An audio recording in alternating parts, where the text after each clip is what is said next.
আসসালামু আলাইকুম এভরিওয়ান, সবাই কেমন আছেন? আজকে আমি আপনাদের সাথে শেয়ার করব কিভাবে খুব সহজ নিয়মে হাতার মধ্যে লেস অ্যাটাচ করতে হয়। তো আপনারা যদি পুরো ভিডিওটি প্রথম থেকে শেষ পর্যন্ত মনোযোগ সহকারে দেখেন, আশা করি ইনশাআল্লাহ আপনাদের আর লেস লাগাতে কোনো অসুবিধা হবে না। তো চলুন কথা না বাড়িয়ে আজকের ভিডিওটি শুরু করা যাক। তো প্রথমে আমি হাতার মোহরি নিয়ে নিয়েছি এবং প্রথমে 1 ইঞ্চিতে এভাবে মার্ক করে নিচ্ছি। এরপর আমি দাগগুলোকে এভাবে মিলিয়ে নিচ্ছি। তো এইভাবে মার্ক করে নিলে লেসটা লাগাতে সহজ হয়। মার্ক অনুযায়ী আমি লেসটা লাগিয়ে নেব। তো দেখেন এখন আমি সেলাইটা শুরু করছি। যে বরাবর আমি দাগটা দিয়েছি ওই বরাবর আমি লেসটা লাগিয়ে নিচ্ছি, দেখতে পাচ্ছেন। তাই তো আমার লাগিয়ে নেওয়া কমপ্লিট। এখন আমি বাড়তি লেসটুকু এভাবে কেটে ফেলে দিয়েছি। এরপর প্রথমে একটা ভাঁজ দিয়েছি, দেন আরও একটা ভাঁজ দিয়ে আমি সেলাইটা করছি।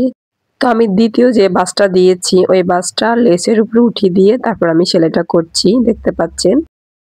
এখানে দাঁড় ঘেঁষে সেলাইটা দেওয়ার চেষ্টা করবেন, তাহলে দেখতে ভালো লাগবে। তো দেখেন আমি কিভাবে সেলাইটা দিচ্ছি। তো এখানে আপনারা যতটুকু পরিমাণ লেসটা দেখা যাওয়ার মনে করেন ততটুকু বাদ রেখে তারপর সেলাইটা দিবেন। তাই তো আমি সোজা সাইডে নিয়ে নিয়েছি। এরপর এখানে একটা চাপ সেলাই দিয়ে নেব।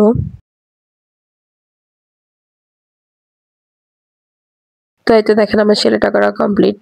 তো এখন আমি মোহরির অংশ থেকে এভাবে ধরে 2.5 ইঞ্চিতে এভাবে মার্ক করে নিচ্ছি।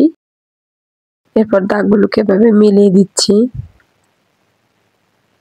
এখন আমি কাটিং করে নিচ্ছি, দেখতে পাচ্ছেন। তাই তো দেখেন আমি কাটিং করে নিয়েছি। এরপর এই অংশে আমি এভাবে প্রথমে একটা ভাঁজ দিয়ে তারপর সেলাই করে নেব। তো ভাঁজটা আমি কিন্তু সোজা সাইডে দিয়েছি কাপড়ে, দেখতে পাচ্ছেন। তো সোজা সাইড থেকে এভাবে একটা ভাঁজ দিয়ে প্রথমে সেলাই করে নেবেন। তো এই তো দেখেন আমার সেলাইটা করা হয়ে গিয়েছে। এরপর আমি এখানে লেসটা অ্যাটাচ করব। তো দেখেন আমি কিভাবে লেসটাকে বসিয়েছি প্রথমে, এরপর এভাবে ভাঁজটা উড়িয়ে দিয়ে তারপর আমি সেলাইটা করছি। তো দেখতে পাচ্ছেন আমি কিভাবে সেলাইটা করেছি।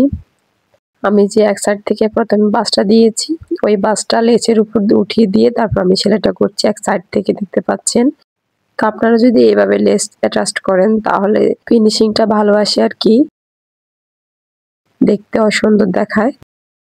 দেখতে পাচ্ছেন আমার সেলাইটা করা হয়ে গিয়েছে।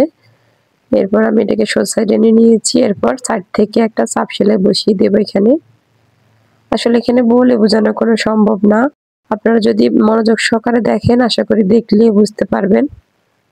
তো দেখেন আমার সেলাইটা করা হয়ে গিয়েছে। এখন আমি অতিরিক্ত লেসটুকু এভাবে কেটে নিয়েছি। এখন আমি হাতার অংশটা নিয়ে নিয়েছি, দেখতে পাচ্ছেন। সেম নিয়মে এখানেও একটা ভাঁজ দিয়ে তারপর আমি সেলাইটা করছি।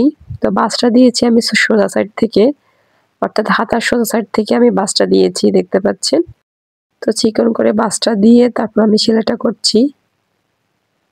এই তো আমার সেলাইটা করা হয়ে গিয়েছে। এখন আমি এভাবে অ্যাটাচ করে নেব।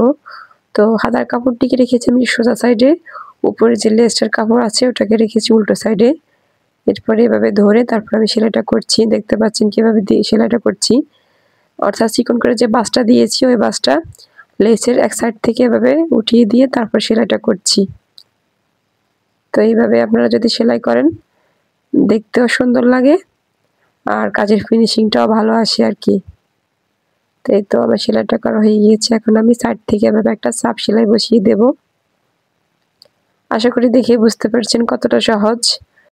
আমার ভিডিওটা যদি আপনাদের কাছে একটু হলেও ভালো লেগে থাকে তাহলে প্লিজ একটা লাইক দিতে ভুলবেন না, এবং এরকম নতুন নতুন ভিডিও পেতে হলে অবশ্যই আমার চ্যানেলটিকে সাবস্ক্রাইব করে যাবেন। তো এই যে দেখেন আমার সেলাইটা করা হয়ে গিয়েছে। তো দেখতে পেয়েছেন কতটা সহজ। আজকের মতো এই পর্যন্তই। আল্লাহ হাফেজ।